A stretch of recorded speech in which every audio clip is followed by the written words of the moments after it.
Shalom, jemaat yang ada di Komsel. Kita sudah mendengar arahan dari firman Tuhan yang baru saja kita dengar tadi. Nah, apa yang saudara dapatkan? Kalau tadi dikatakan tentang renew from the inside, apakah saudara punya kerinduan mengalami pembaharuan dari dalam? Saudara tentu masih ingat kan tentang ilustrasi telur. Kalau dipecahkan dari luar, bisa saja berakhir dengan kematian. Tapi kalau dipecahkan dari dalam, dia bisa menghadirkan kehidupan.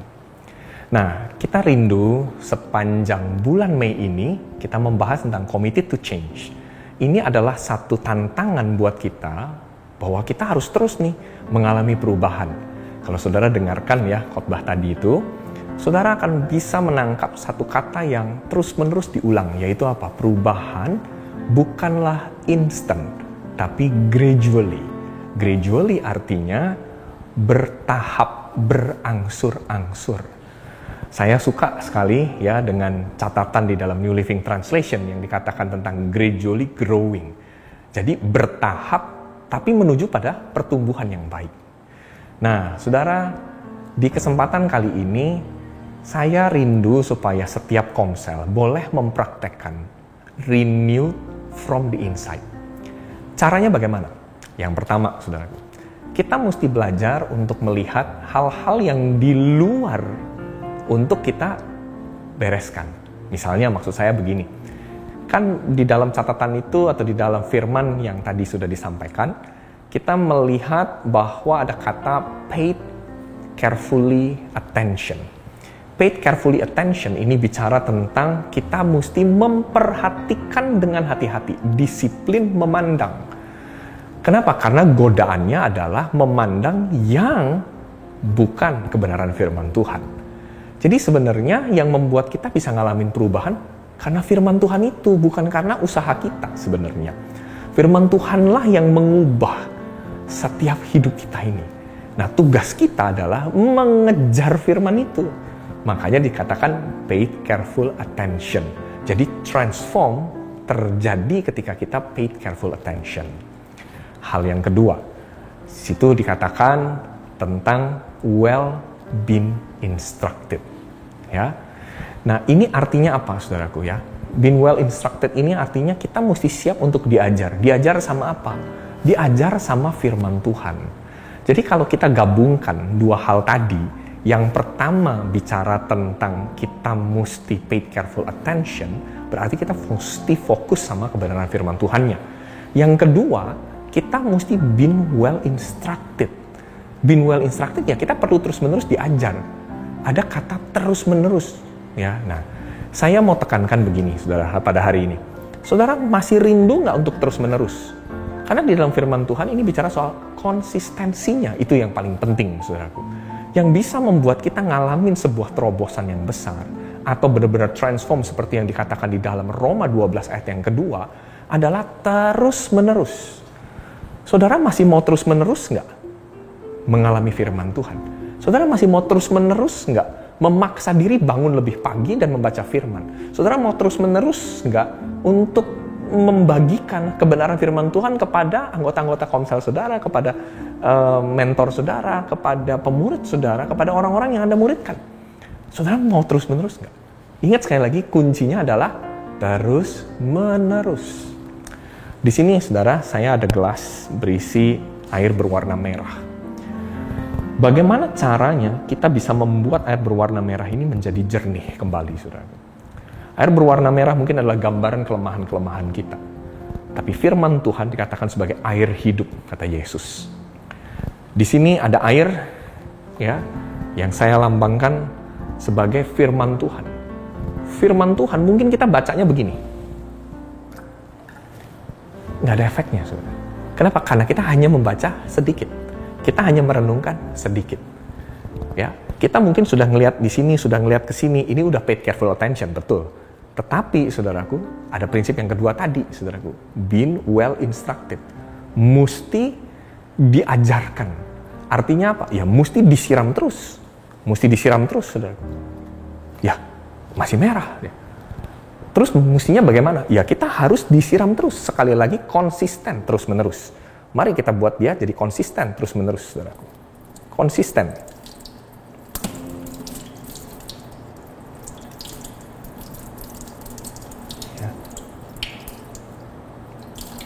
terus menerus. Nah, masih berwarna merah, saudaraku. Ya, apa yang terjadi, saudaraku, di sini? Kalau ini yang terjadi, saudaraku.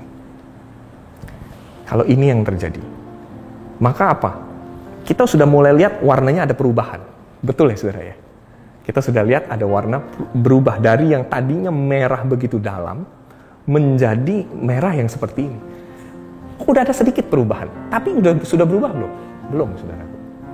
Jadi, mesti apa? Ya kita mesti terus-menerus mengisi kembali dengan firman Tuhan. Satu aja nggak cukup, berarti kita mesti terus-menerus. Mari kita coba lagi, saudaraku. Kita lakukan lagi, saudaraku. Terus-menerus. Kita terus-menerus. Sampai benar-benar kita melihat hidup kita disucikan, dimurnikan, dibersihkan, diputihkan. Oke.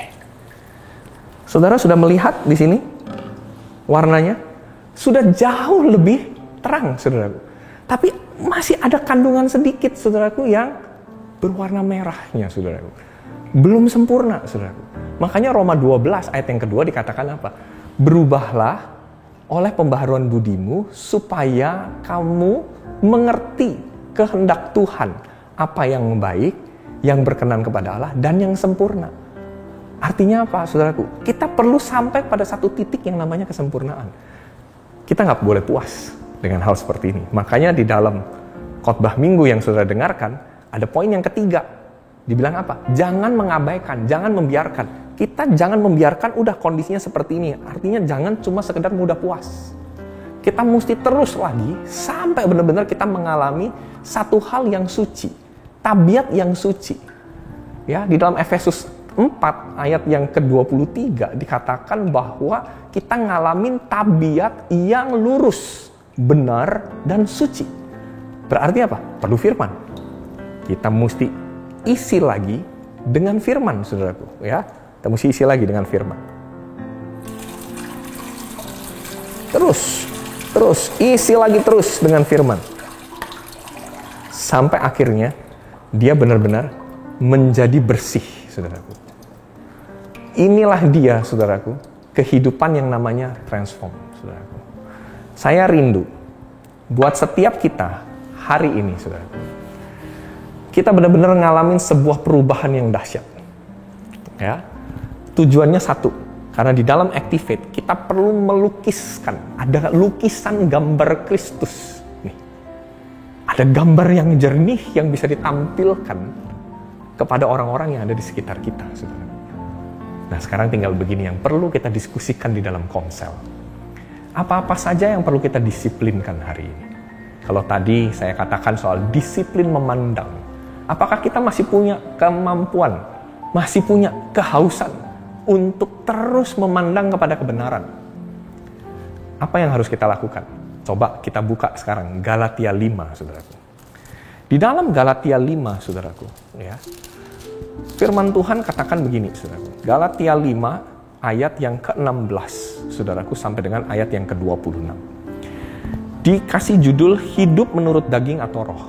Maksudku ialah hiduplah oleh roh, maka kamu tidak akan menuruti keinginan daging. Terus kemudian sebab keinginan daging berlawanan dengan keinginan roh dan keinginan roh berlawanan dengan keinginan daging.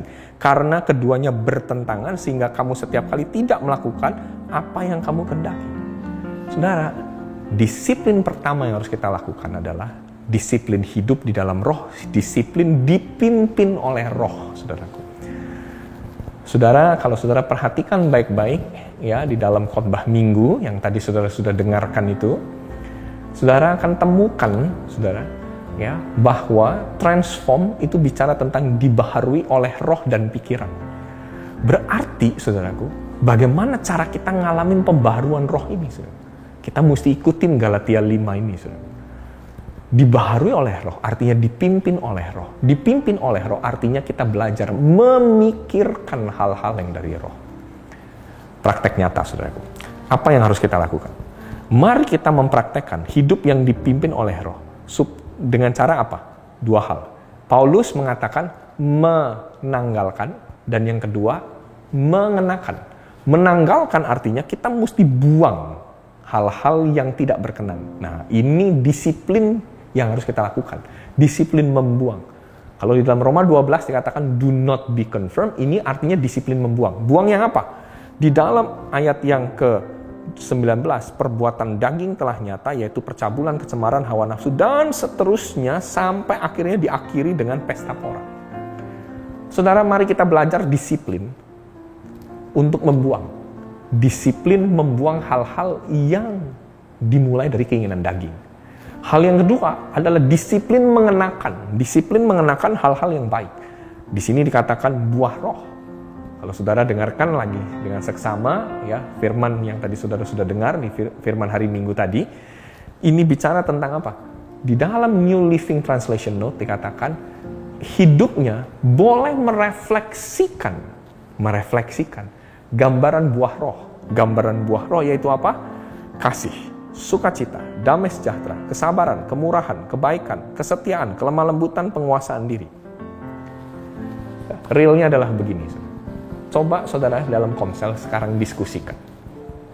Disiplin-disiplin apa yang harus saudara kerjakan untuk membuang hal-hal yang buruk dalam diri saudara? Saudara harus bisa temukan. Apa yang kira-kira perlu saudara buang? Hal yang kedua, diskusikan disiplin apa yang harus saudara masukkan. Jadi yang pertama, disiplin menanggalkan. Yang kedua, disiplin mengenakan. Minggu ini, mari kita saling berdiskusi. Mari kita boleh saling terbuka. Apa yang perlu kita tanggalkan dan apa yang perlu kita kenakan. Saya mau tutup saudaraku dengan sebuah kesaksian, 2 kesaksian bahkan. Saya mengenal ada satu sahabat komsel, dan dia kebetulan juga adalah salah satu anak binaan saya, saudaraku. Sekian tahun yang lalu, saudara, dia ini, waduh, hidupnya sombongnya luar biasa, saudaraku. Benar-benar luar biasa sombong, saudaraku. Diajak ngobrol susah, ya, pokoknya susah deh, apa-apa ribet deh ini orang ini. Tapi, saudara, setelah dia mulai berjumpa dengan kebenaran, lewat apa? Lewat pemuritan. Dan dia konsisten, saudara. Dia cari saya, dia tanya, kapan kok ada waktu? Ayo, gak apa-apa deh kok, aku nyupirin koko juga gak apa-apa. Katanya. Nah ini dia, ini saya suka nih. Kenapa? Karena dia mengejar. Ini yang dimaksud dengan committed to change. Karena dia punya sebuah kehausan, punya kerinduan, punya kesengajaan untuk mengalami perubahan. Nah, keseriusan dia akhirnya membuahkan sebuah hasil yang luar biasa. Setelah dia terus-menerus mendengar firman, sharing firman dari yang saya bagikan kepada dia dan juga yang dia baca ya. Plus juga dia mulai rajin ikut ibadah pagi. Tahu apa yang terjadi, saudara? Wah, dia ngalamin perubahan yang luar biasa, saudara. Anaknya itu selalu takut, tahu nggak tuh saudaraku sama dia? Kenapa? Anaknya selalu nganggep dia ini gampang banget marah, saudara. Satu kali anaknya bikin kesalahan. Anakku udah bilang, gawat nih, pasti aku dimarahin papi nih katanya. Tahu apa yang terjadi? Begitu papinya masuk dan lihat, saudara, papinya tuh bisa kayak ngalamin perubahan gitu, saudara. Dan dia nggak kepengen marah. Dan papinya nih sharing kepada kami semua yang ada di Komsel beberapa minggu yang lalu, saudara, bulan yang lalu tepatnya. Dan dia cerita, dia tuh nggak tahu bisa rasa nggak kepengen marah. Dia benar-benar bisa mengasihi anaknya dan dia mau mengajarkan bahwa anaknya bisa ngalamin perubahan tanpa dia harus marah-marah. Dan ini terobosan besar, saudara. Saya bisa melihat gini, kalau orang mau terus-menerus disiram sama firman Tuhan, jadi bersih kayak begini, beda loh, saudara. Jadi saya rindu buat saudara, benar-benar nih, ngalamin terobosan kayak begini.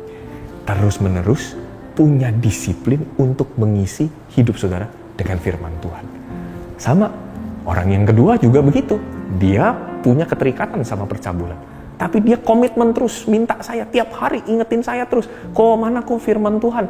Ayo kok, terus. Dan dia terus ngirimin saat teduhnya dia tiap hari ke saya. Bahkan berpuluh-puluh hari sampai dengan hari ini dia terus kirimin dan dia selalu konsisten. Apa yang terjadi? Dia bilang begini, aku udah gak kepikir lagi tuh kok untuk jatuh di dalam dosa percabulan. Dia dibersihkan, saudaraku. Jadi saudara, saya berharap kesaksian ini menguatkan Anda. Jangan pernah takut untuk terus-menerus diubahkan sama firman Tuhan. Ingat saudaraku, hari ini kita akan berdiskusi apa? 2 hal. Disiplin menanggalkan, disiplin mengenakan. Salam buat saudara, salam Activate buat kita semua.